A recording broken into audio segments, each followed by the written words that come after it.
Good morning, everybody. How are we doing today? Welcome to part three on the jazz greats of the 20th century, of that great era of the 30s, 40s, 50s, and 60s. Passed away too young. We're covering the guys in part one who died in their 40s. It's tragic. A lot of great names. Part two, we cover all the guys who passed away in their 30s. And again, the tragedy omnipresent. Now we're going to talk about the young men who passed away in their 20s. And there's no question, if you die in your 20s, you're a victim of a bad draw. It's just unfortunate on every level. But speaking of mortality, I want to give a piece of my heart, some love to my friend Jean-Michel Reeser Beethoven. I mentioned him quite a lot on my channel over the last few years. He's a friend of mine from Lausanne, Switzerland, who we've connected on jazz and spoken and talked many times about the power and importance of this music. He did promotions in Europe in the 80s and 90s and early 2000s, where he was actually putting together all the jazz festivals and got to meet a lot of the greats in jazz. Was really close friends with guys like Ray Brown and Sweets Edison, and just knew a lot of those cats in their older years. When he was a young boy, he was sitting on the lap of guys like Duke Ellington and Count Basie. He just was part of that jazz community most of his life. And he's been a great, valuable asset to me. He's validated a lot of the things I've felt, things I've shared. That for me were sometimes just a gut instinct, or I was referencing based off my experience in the black community, and then trying to place and graft that into the context of jazz. He's validated and expressed so much appreciation of what I'm saying, because he finds what I'm saying to be so true, and it's not spoken or said very often. Most people, especially white folks, don't even really understand it, and so he's always been kind of in my corner saying, dude, preach, say what you got to say. It needs to be said. It's very valuable, and I've heard a lot of these black men say these exact things to me, and it needs to be heard, you know. And so he's always been a very proud proponent of what I've said in my message about jazz and the blackness and the experience of the black community. Anyway, he lost his father yesterday, so send prayers and love to Jean-Michel Reeser Beethoven. He loved his dad very greatly. His dad has a huge jazz collection. It was a big impact on his life. Uh, I know I spoke with Jean-Michel briefly yesterday, and we messaged a little bit. His dad was in not great shape the last year or so, so it's been a bit of a burden. And he's been, carrying that load, being the son who's kind of present, trying to, prepare his father for passing, and it's a difficult time for him, I'm sure. And there's also some, sense of closure and even a bit of relief, because that waiting for your father to die, which I experienced somewhat myself, it's tough. And at least when I finally do pass, you can let the wound close up and let the healing actually begin. And it's never easy, and you're always going to miss them. You're always going to wish you have a chance to still get their 2 cents and opinion on things. But it's the way of this world. So send your thoughts and prayers to Jean-Michel. Hopefully he'll resurface soon here. But I know he's got to go and move all his dad's stuff as well. His dad lives a couple hours away in northern Switzerland. He's in Lausanne, which is in kind of the far east near Lake Geneva. And he's got to zigzag up the mountains up to northern, near the German border. And then he's got to move his dad's record collection, which is just a massive collection. Well, mostly jazz from what I understand. So, again, thoughts and prayers, Jean-Michel. I love you. Appreciate you. And reach out anytime you need, brother. We're happy to be there for you. So let's get back to this episode here, part three, on the great jazz men who passed too young. First of all, we have Wade Legge, or Wade Legge. I'm not exactly sure how it's pronounced. The last spelled Legge. I think it's Wade Legge, but I'm not positive. He was kind of part of the early bebop era, and a fine piano player. He ends up playing with guys like Gigi Grice in the Jazz Lab with Donald Byrd. He works with Sonny Rollins on some of Rollins' early work. He's one of those early cats that you don't really hear too much about. He passed away from a bleeding ulcer. He also plays with guys like Dizzy Gillespie, Jackie McLean, Milt Jackson, Charlie Mingus on The Clown, and tonight at noon for Atlantic. Joe Roland, the vibraphonist. So Wade Legge had a decent career, but he has a 10-inch that was recorded for Vogue, I believe, in France, that blew no least. But not much work as a leader.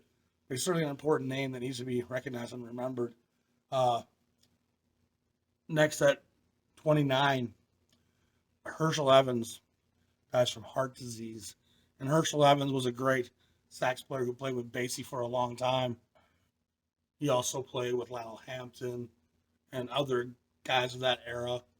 He was a great young player that Basie was excited about. He was a great soloist in songs like 1 O'Clock Jump. And he died from from heart disease. Hershel Evans is one of those names that from an earlier era of Basie, so you don't get the same exposure to him like you would from the Basie bands of the 60s, 70s, and 80s. But again, he's a Texas tenorman. I don't think he's really included much in the Texas tenorman conversations, but that's certainly his lineage and where he's from. This might be my favorite jersey, by the way. Beautiful baby blue on the creamish white. Minneapolis Lakers, by the way. So yeah, we lost Hershel Evans at 29. We lost Carl Perkins, the piano player, who was a legend on the West Coast at 29. He had this habit. I think it was polio he suffered from, disfigured left hand. And that led to him sometimes playing some of the notes on the piano with his elbow. And I don't think I could get much definition on a piano keyboard with my elbow, but it's something he became kind of known for, was splashing some low notes with his elbow and getting that and making it work. He has a couple great records as a leader. He's also on a lot of side work of that era, working with guys like Curtis Counts and just that whole West Coast cool bop scene. He was one of the black guys on the West Coast, which there wasn't a ton of in those days.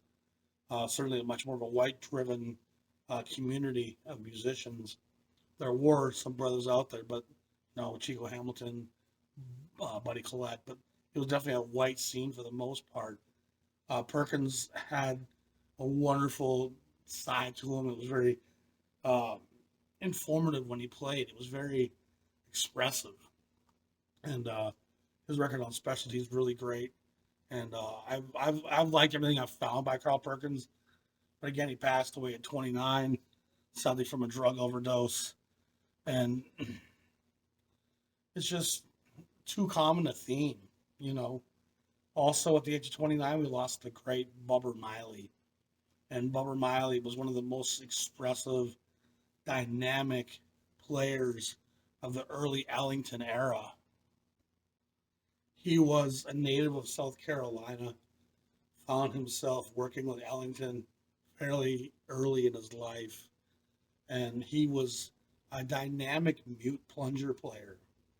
The toilet plunger mute and the other mutes, he was just a really, along with Tricky Sam Nanton on the trombone, he was a very part of the jungle sound of Ellington, with these guys growling and hooting and snarling and making all these weird sounds with their horns with these mutes that were so expressive. And a guy like Al Gray from Basie's band in the 60s, who makes all kinds of sounds on the trombone, is kind of a throwback to this jungle era when these guys in Ellington's band were just throwing out exotic sounds that the average person would have a hard time even pinpointing what player or instrument made that sound.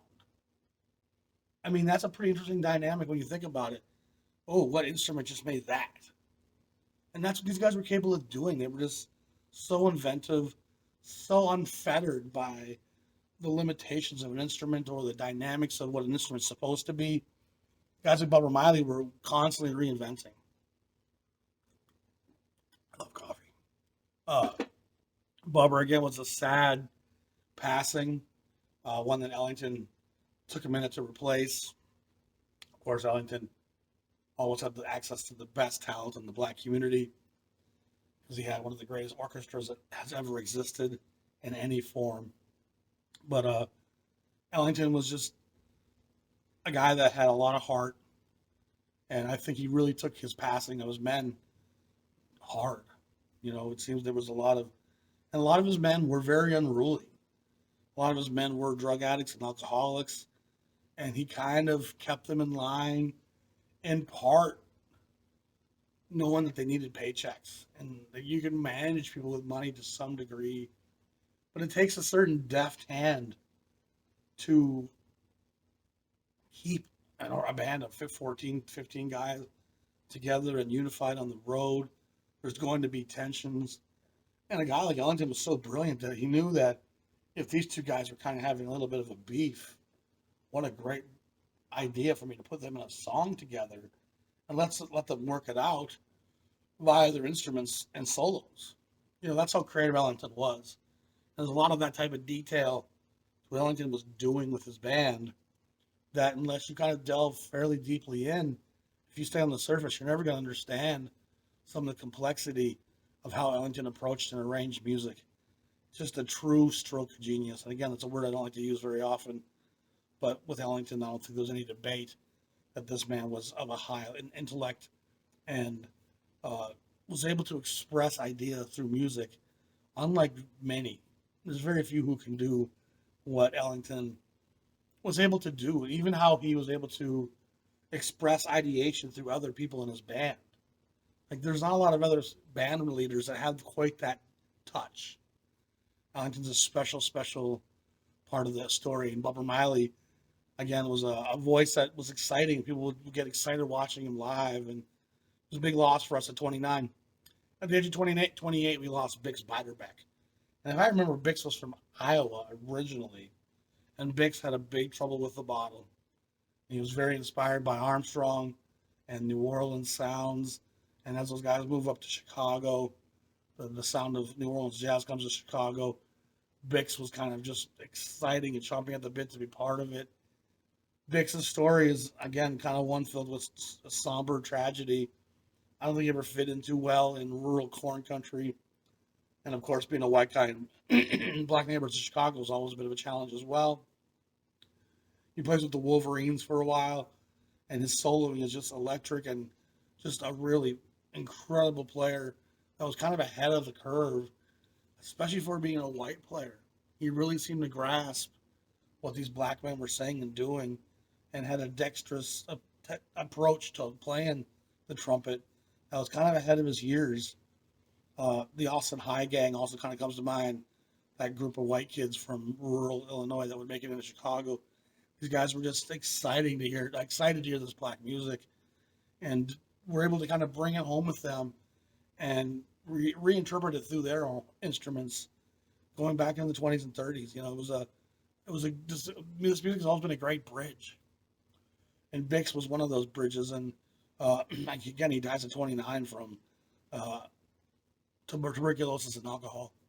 And I know he tried to quit a few times, but the bottle is such a tempting place to seek shelter. And Bix, of course, did that way too regularly and became quite unpredictable and passed away at quite a young age, sadly. Moving on to 27, sorry. Thankfully, this list is much shorter than the other two lists, not because it makes my episode shorter, but because it means less guys died at this age, thankfully. At 27, we lost the great Doug Watkins to a car crash. And Doug Watkins is one of the great bass players of the post-bop era. He has a couple of records with Donald Byrd on Transition. He has one of his own as a leader on Transition. He makes a record as a leader at Prestige, I think on the New Jazz imprint.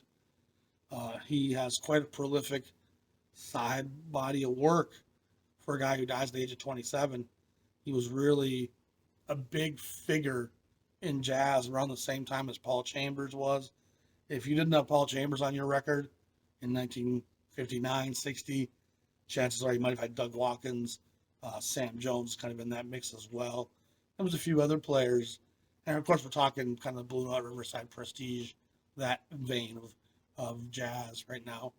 But Watkins shows up in a lot of great sessions on those labels and was a powerful young player who was exciting to listen to. And it was a tragedy when we lost Doug Watkins, like I said, at the age of 27. At the age of 26, we lost the great Fats Navarro and one of the great trumpet players of the bebop era. He was entrenched with Parker and Gillespie and Monk and Max Roach and all the great players of that era down at Minton's. If I remember, Fats has Cuban descent. Uh, he had a kind of a fiery personality and temperament. I guess he was filled with edges and was quite uncomfortable in his own skin at times, just with how restless he was.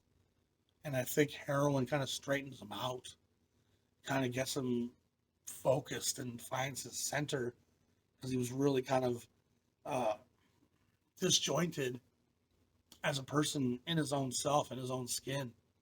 And sometimes drugs can actually center some people, give them a baseline. Fats was a fantastic player, just explosive virtuosity, almost on par with Dizzy Gillespie in terms of his brightness and his agility and his just virulent temperament being expressed through his horn. He does a lot of recordings at Savoy in the late 40s, and he does some sessions that Blue Note ends up issuing, and there's other tidbits of Fats Navarro here and there. But again, he dies so young at the age of 26 from drugs and alcohol and tuberculosis again. Fats is definitely a player you should seek out some of his recordings because he's really one of those bridges from, Roy Eldridge and the hard swinging guys through into the modern players like Freddie Hubbard, Donald Byrd, Lee Morgan. He's an important player, Fats Navarro, along with Dizzy Gillespie in that era.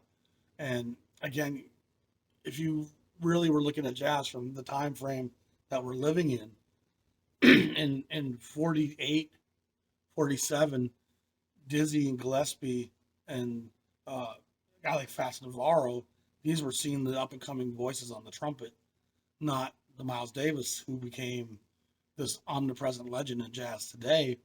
He was not on par with those guys. And of course, Gillespie chose the career of being the educator and kind of trying to be an ambassador for jazz versus just kind of being a guy who wanted to make money. And we lost Fats so young, he didn't really get a chance to find his own voice or to find the following that his career could have garnered. So again, it's a real sadness. Fats Navarro at the age of 26. At the age of 25, we have four guys here. Number one, Charlie Christian, died at 25, tuberculosis. And Charlie Christian was just a guitar player, bar none. He kind of reinvents the guitar. And like a Coleman Hawkins with the saxophone, like a Louis Armstrong with the trumpet, like a Jimmy Smith on the organ, what Charlie Christian brought to guitar, the electric guitar specifically. And again, the electric guitar is an important phenomenon because until the guitar was electrified, it just couldn't cut through in a swing band setting. You weren't going to hear a guy playing, strumming a banjo or a six string over a big horn section and a rhythm section. It just wasn't going to be doable. And so it was when the guitar becomes electrified that allows the rhythm players like Freddie Green to kind of step into the mix, but it also allows those soloists to start sharing ideation. And then along comes Charlie Christian and says, you know what? I can be a soloist throughout this entire piece. And in some ways, he's a precursor to bebop. his approach to playing, his singular notes, Grant Green's a real descendant of that in some ways. Christian was just a brilliant innovator. And he comes to the attention eventually of Benny Goodman. And Goodman was already trying to challenging racial barriers by hiring Teddy Wilson, by hiring Lionel Hampton. And if you look at those two names, Wilson and Hampton, they're both two of the greats on their instruments. Hampton's undoubtedly one of the great vibraphonists of all times and a great drummer to boot. And Teddy Wilson's one of the most elegant, refined piano players with incredible dexterity and clarity to his sound and just a real fantastic player. So Goodman was hiring the best of the best. And he was getting all the great white talent without question, Benny Goodman. But he also would cherry pick the best of the best of the best black talent. And that didn't come without controversy and it didn't come without there being some kickback. But if you were good enough, Goodman was willing to wear that mantle and go to bat for you. And so if you were black and played with Benny Goodman, you were a bad motherfucker. Know that. And Charlie Christian, like I said, he didn't get to make a lot of recordings. There's some, mostly with Goodman. There's a couple after-hours jam sessions that show some of his abilities. But all his contemporaries and most of the guitar players there acknowledge Charlie Christian as being a huge, huge impact on not just guitar, but jazz and soloists in general. And many people attribute him as being part of what allows bebop to take place, along with guys like Coleman Hawkins, along with guys like Art Tatum. These are kind of bridges towards bebop that Charlie Parker was kind of processing all of it. And next thing you know, Parker's just like printing out volumes of these endless ideations. And guys like Charlie Christian are part of that lineage to get us to that. Also, at the age of 25, we lost the great Scott LaFaro. And Scott LaFaro is like a new generation of bass player with Jimmy Blanton and Oscar Pettiford in the 30s and 40s, how they brought the bass out of just being kind of a rhythmic pulse instrument and brought some dynamic ability and color and virtuosity to it. Scott LaFaro takes that to a whole nother level. And he kind of comes to fame with Bill Evans. And again, Bill Evans is one of those names that rings out really loud nowadays. And everybody thinks of Bill Evans as being this giant of jazz, which he is. But Riverside, when they released that first pressing of Bill Evans on his first record in 1958, I think it is, rumors have it, or reports say that they sold 200 copies of that record. 200. So let's not get it twisted that this guy was some kind of huge figure in jazz that was changing the landscape. He had worked with George Russell coming up in 56 and 57. And Russell was a very innovative player who kind of invents modal playing and has these new approaches to scales and thought processes that were changing music. And Evans was part of that process. And so in no small part, Evans was brought into Miles Davis's group because Miles Davis wanted to delve into modal ideations. And still got some phlegm on my chest. When Miles brings Bill Evans into the fold, working with Cannonball and Kind of Blue and all that stuff going on with Coltrane, Evans' career is transcended by that. And I'm not going to say it took off overnight, but as Miles' star ascends, all the people that were in his bands benefit from that, to the point of today where Bill Evans is seen as one of the greats. His records go for good money. He's probably one of the best-selling, highest price-fetching, collectible white jazz musicians out there, Bill Evans. But again, he wasn't this big figure at the time. He was fairly under the surface, and his star today is far greater in the jazz kingdom than it was during his lifespan, at least during the early years of his life career. But Scott LaFaro was in the picture with Bill Evans in the late 50s. And LaFaro's this dainty player who plucks and strums and does fills and is very precise and has a lot of mid-range and even upper register tonalities that kind of lead him to becoming one of the preeminent sounds in the mix of that group. And it was mostly a trio with Paul Motion on drums, Bill Evans, and all three of them were kind of equidistant in terms of their importance to the group, to the trio. And all three of them would have places where it was their turn to shine. So it was a very equal-footed trio with Evans and Motion and LaFaro. And LaFaro was just a dynamic player who was, like I said, one of the most expressive, tactile, intricate, interesting players you'll ever hear on a bass. And he really changes what the sound of the bass was going into the 60s. And a whole new generation of bass players comes up in his likeness. And sadly to be lost, him to a car crash, if I remember in probably 1961. And Evans goes into a real period of sorrow and mourning when he loses Scott. It takes him a while to pull up his britches and get back on the horse. And then he replaces LaFaro with a few other bass players, Chuck Israels and There was another guy in that same era that they used for a while. And of course, Ray Brown's always doing his thing over at Verve, and Ray Brown's also part of that lineage for sure. But LaFerre was an important stepping stone in the development of the jazz bass playing instrument. Uh, we lost Frank Teschemacher way back in 1932. He was a member of the Austin High Gang, who I mentioned back with Bix Beiderbecke. Beiderbecke wasn't such a member of the group, but they were kind of affiliated. But the Austin High Gang includes guys like Jimmy McPartland and Frank Teschemacher and who's it? I'm trying to think of it right now. Bud Freeman. Teschemacher was a clarinetist and an alto saxophonist, a brilliant player, inspired by a lot of the great black players of that time. The Austin High Gang made no secrets about how this was black music, and they knew it, but they were honored to play it and were doing it at a very high level. And Teschemacher was kind of someone that made people excited when he played. And again, he died so young that his career legacy doesn't really get a chance to take foothold. But his name somehow rings out through the era of jazz. He was just such an interesting young player that had such a great ability. And there was such great hope for where he was going to go. And he just never got the chance to follow that path, dying at the age of 25. And then lastly, at the age of 25, one of the greats of this entire story is the great Clifford Brown. And Clifford Brown, for my money, pound for pound, inch for inch, is the greatest jazz player that ever existed.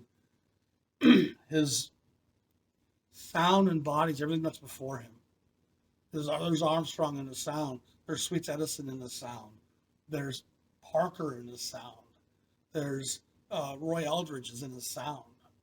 You know, he takes all those players before him and then adds a new level of virtuosity to the mix. And bebop's obviously opened up the floodgates on some levels so that you can play endless. And most cats who embrace that couldn't necessarily do it like Parker or Clifford Brown could. That needs to be said. Just because you can play bebop doesn't mean you play bebop well.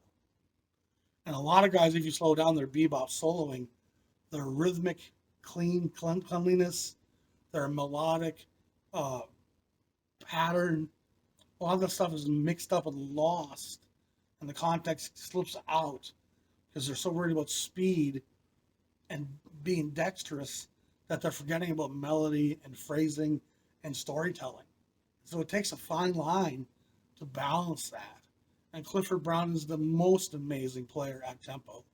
He can just rip through changes while at the same time stating melodic ideas and having full-toned, round-shaped note after note, equally enunciated.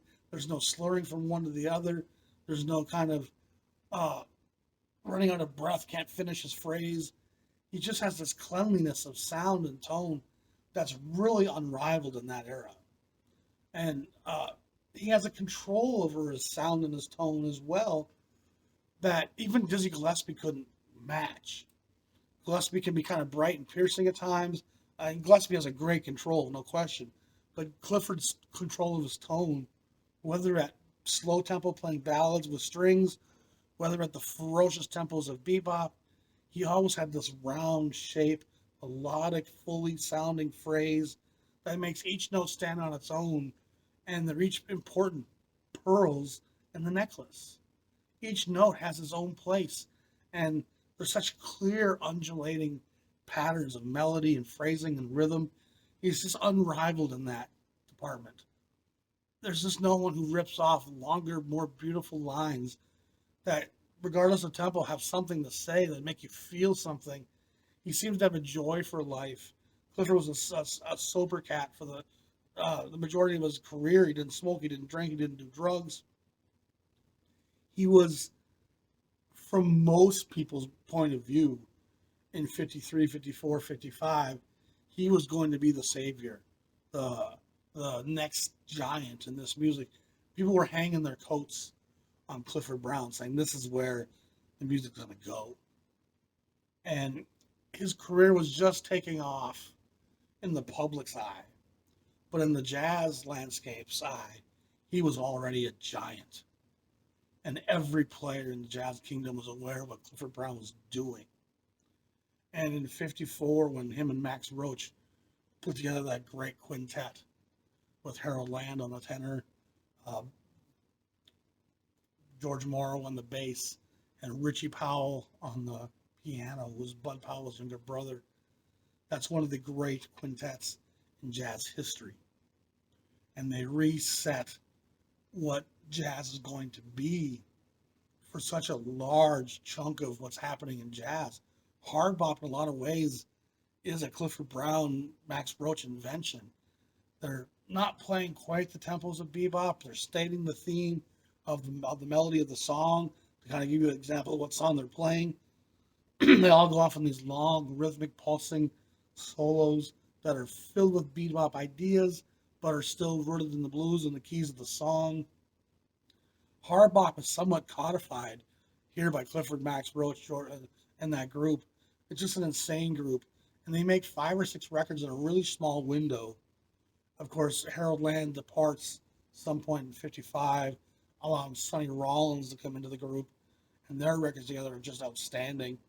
Rollins is probably in as good a form as you'll ever hear him playing next to Clifford Brown, because Clifford's such an inspiring fella. He seemed like he was fairly amicable, approachable, just ready to be the next ambassador of this music. And sadly, they were embarking on a late night tour, taking a car. I think it was either to Chicago or from Chicago back out east. I can't remember. But I think they were on the Ohio Turnpike at the time. And remember, they're kind of, the interstates were just kind of starting. So they're probably on a 2-lane divided highway, and or not divided highway, I guess would be. And I think it's Richie Powell's wife that was driving, but they end up crashing into a barrier and having this awful collision, and Clifford Brown loses his life on the spot, along with the great Richie Powell, who we'll talk about here in a second because he was only 24. But what a loss for jazz. And I guess the telegraphs went out saying that Clifford Brown had passed, and a pall of darkness came over the Jazz Kingdom for a few days. It was such a devastating loss. So much hope was wrapped up in where this guy was going to take the music, and how you didn't have to be a heroin junkie to be great. Like, he was changing so much of the landscape. And so it's a loss of the highest measure of Clifford Brown at 25. And if there's one thing in jazz that I could have, I would love to have gotten 5-10 more years out of Clifford Brown.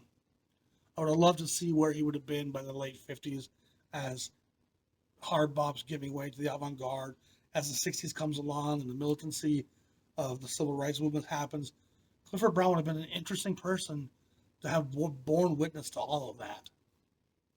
So you can't overstate Clifford Brown's importance enough. And all his contemporaries held him in high esteem and loved him, and shared a great degree of sadness and mourning when he passed. So it's a tragedy that's really without comparison. At the age of 24, we lost the aforementioned Richie Powell, Bud Powell's younger brother. He dies in the same car crash as Clifford Brown does. And Richie was a fantastic piano player. Didn't suffer from some of the ills his older brother suffered from. Of course, a lot of Bud Powell's problems were brought about by being beaten by cops with batons and being put in institutions, and electricity ran through his body. So a lot of Bud Powell's dementia and mental illness was probably brought to him instead of being a part of him. Richie was just a great player. Interesting chords, interesting arrangements. A lot of the Powell stuff, a lot of the Clifford Brown, Max Roach stuff was being arranged by Richie Powell. He was a really strong young voice. And he's kind of the sad wing of the Clifford Brown passing, is that we don't really remember Richie Powell at all. And Powell was an incredible, important figure. He composed some of the stuff that the Clifford Brown Max Roach band's doing, including a couple of standards that have become part of the jazz canon. Richie Powell is, again, a guy that there's not enough information really about him. He didn't get a chance to be a leader. We wish we would have gotten the chance to get more Richie Powell, but this is the nature of this business. Also, at the age of 24, we lost the great Richard Dick Twardzik.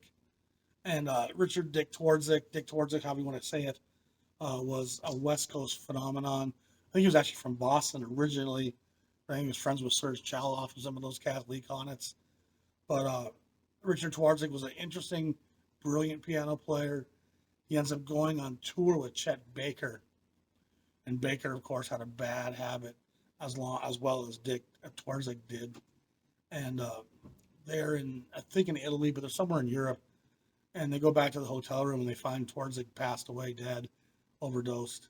And if there's two records I think of Dick Twardzik as a leader on Pacific Records, and he's really a great pianist who had the world at his fingertips. You know, if you're a white jazz player, the opportunities to you are so much greater. Financial windfalls are so much bigger. The places you can play, the colleges you can be part of. So it's a little bit disturbing somehow. Some of these white cats are almost trying to process the sorrow of the black community by taking the medication that the black community guys needed to survive. And it's not to say the white cats don't have their own problems. We all do, of course. But I think some of the white cats taking the heroin were a bit fall of the leaderish with it, I think. But Twardzik was a great player. Again, he works with Russ Freeman. He works with some of the other cats of that era on the West Coast. He shows up some other Pacific dates. But what a great loss. Now at the age of 23. And thankfully, this is the last number on this list is 23. We lose two greats at the age of 23. Number one is the great Jimmy Blanton. He was probably the first jazz bass player to come along and really innovate the instrument and make it more of a lead instrument and one with more personality being evoked. Like what Armstrong did for the trumpet, like what Coleman Hawkins does for the saxophone.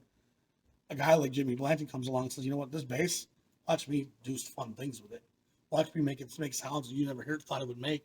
Watch me put my personality and my expression of self into that big bass. And Ellington loved Jimmy Blanton. Blanton comes along in the late 30s, I believe, with Ellington.